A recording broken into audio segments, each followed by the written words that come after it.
bruised and battered, I couldn't tell what I felt. I was unrecognizable to myself.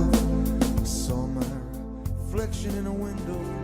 Sie müssen sich vorstellen, die Eltern kommen von der Station mit der Diagnosestellung, mein Kind hat Krebs oder mein Kind wird operiert oder mein Kind wird sterben.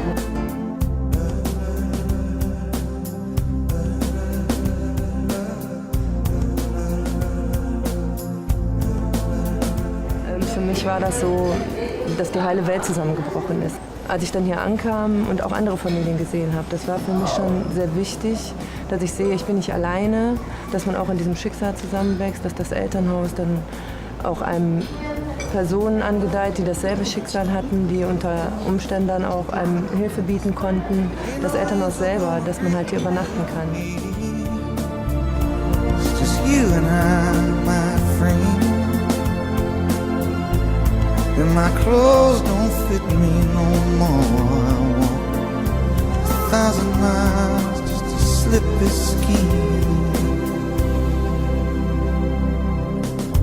The night is falling, I'm lying awake. I can feel myself fading away. So receive me, brother, with you faithless kiss, or will we leave each other alone like this on the streets of Philadelphia?